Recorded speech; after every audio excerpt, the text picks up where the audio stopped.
Alors, mais comment se fait-il qu'en fait, il y a beaucoup de personnes qui ont envie de changer, mais qu'elles n'osent pas, qu'elles restent dans leur insatisfaction? Souvent, les gens n'osent pas changer parce qu'ils ont peur. Alors, ils ont peur de ce qu'on appelle l'inconnu. Je me suis amusée à le nommer le nain connu.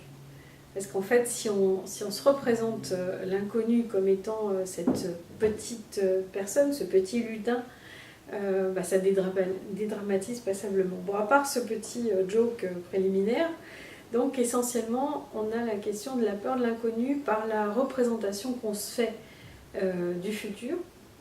Et en fait, on a une clé là, on a une clé qui est où est-ce que se situe la force pour pouvoir effectuer un changement, pas dans le passé, puisque dans le passé, on va avoir la nostalgie de ce qui n'est plus, on va être accroché à des choses sur lesquelles on n'a plus de prise, et pas non plus dans le futur, que l'on ne connaît pas par définition, sur lequel on peut avoir des projections, on peut s'attacher à des choses, mais qui sont immaîtrisables. Donc le seul endroit, le seul espace-temps où on a de la maîtrise et de la force, c'est sur le présent. Donc selon ce que je fais aujourd'hui, je vais semer des graines qui vont déterminer demain.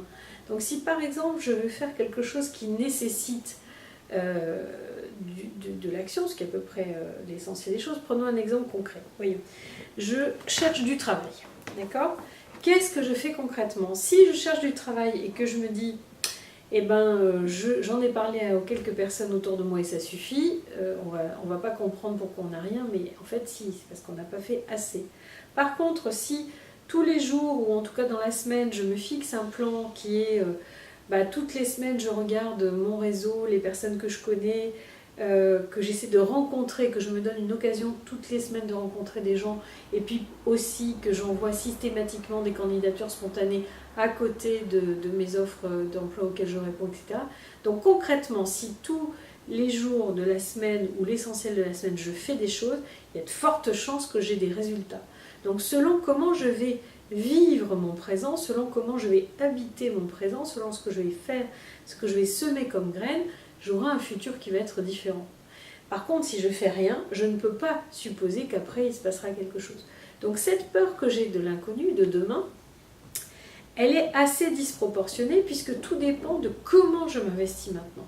Et plus je vais rencontrer des personnes qui ont de la ressource, qui ont des capacités, qui ont elles-mêmes du réseau, qui ont des potentialités, et plus je serai à même de faire quelque chose. Donc le mot-clé par rapport à la peur de l'inconnu, donc la peur du changement égale peur de l'inconnu pour la plupart, c'est construisez des choses ici et maintenant, soyez dans le présent et ça va marcher.